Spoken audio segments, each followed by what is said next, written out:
Hello friends, in continuation of my earlier video जो 128A में GSTR 1 और GSTR 3B के साथ में वेदर ये रिलीफ मिलेगा या नहीं मिलेगा, वो जो वीडियो था उसके बाद I am taking this video again for 128A capital 128 capital A. Friends, जो नेक्स्ट क्वेरी आ रही है वो ये आ रही है कि GSTR 9 में जो लाइबिलिटीज डिक्लेयर्ड हैं उसमें कुछ शॉर्ट पेमेंट है मेरे रिटर्न्स के साथ, अगर हम उसको कंपैरिजन करते हैं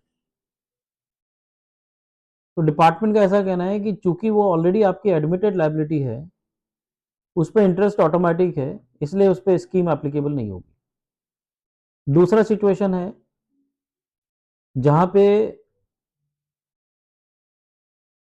GSTR 2 कैपिटल ए जो ऑटोमेटिक आपके फिगर्स दिखाता है या क्रेडिट दिखाता है, वहां पे आरसीएम की लाइबिलिटीज दिख रही हैं कि आपको आरसीएम में भरना है, और वो आरसीएम की लाइबिलिटीज के लिए ऑलरेडी 73 का आप नोटिस दे चुके हो। सिमिलरली पहली क्वेरी में भी GSTR 9 और रिटर्न्स के डिफरेंस का ऑलरेडी आप शो कॉस्ट दे चुके हो, या ऑलरेडी मैं 9 में वो डिफरेंस भर चुका हूं। तो शो कॉज अगर आपने 73 में दिया तो अब आप ये डिनाई नहीं कर सकते कि मेरे को ये स्कीम का बेनिफिट नहीं मिलेगा। क्यों? क्योंकि आपने रिटर्न्स में दिखा दिए थे या GSTR 2A का डिफरेंस है, बिकॉज 73 का नोटिस आपने ऑलरेडी इशू कर दिया है। अगेन मैं पहले वीडियो में भी बोला था, again I am repeating the same thing. once you issue a show cause notice or an order under section 73, section 128 capital A is applicable. I'm repeating, 128 capital A is applicable. The relief which is granted or which is proposed to be granted in that particular section will be granted to you. No circular and no notification can override section 128 capital A. Even the rule cannot override. So अगर ये specific provision law में ही नहीं है, exceptions law में ही नहीं है, GST ने council ने डिसाइड ही नहीं किया है, क्योंकि स्पेसिफिकली बोला जाता है on the recommendations of the council.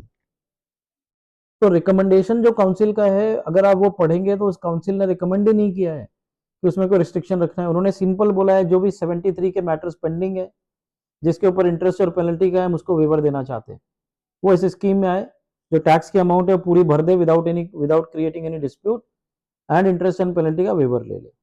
तो वहां पे अभी हम फर्दर अपना माइंड अप्लाई कर नहीं सकते एज पर मी।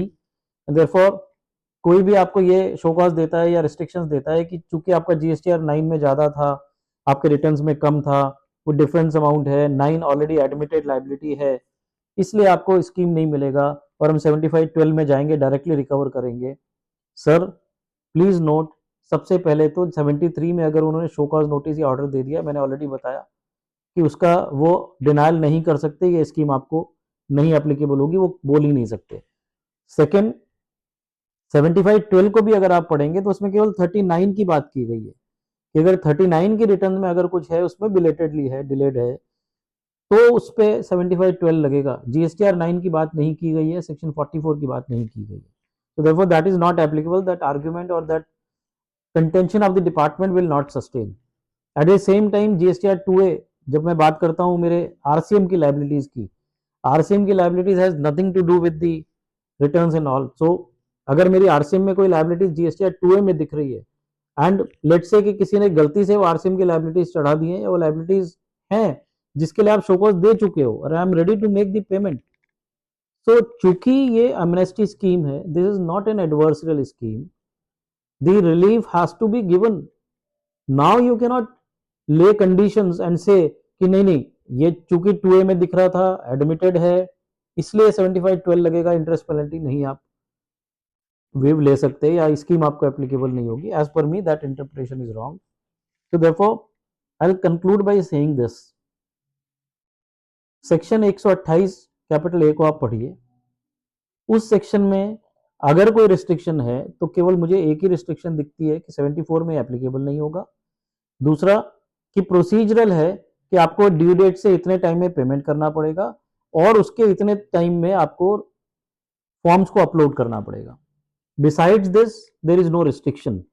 सो रिटर्न्स में फिगर्स है या आपकी रिटर्न्स में फिगर नहीं है, as per me that will not create any difference, and therefore जो रिलीफ है that will be applicable in all these cases where in section 73 notices और orders are issued and there is a tax liability. हालांकि बाद में तो इन्होंने यहां तक भी क्लैरिफाई कर दिया है, सर्कुलर निकाल दिया है कि अगर आपके रिटर्न्स में भी अगर आपने फाइल किया होगा, पहले डीआरसी 3 की बात करते थे, वो कहते हैं रिटर्न्स में भी अगर आपने पेमेंट कर दिया होगा तो भी इंटरेस्ट और पेनल्टी का आपको बेनिफिट मिलेगा। I am not going to that, मैं सिंपली जो क्वेश्चंस मेरे सामने आ रहे हैं मैं उसी का रिप्लाई कर रहा हूँ और बहुत स्पष्ट रिप्लाई कर रहा हूँ। आपको केवल इतना देखना है कि क्या 73 का नोटिस है, क्या 73 का ऑर्डर है। If yes then this scheme is applicable, अगर आपने पेमेंट कर दिया है before that due date. Thank you very much.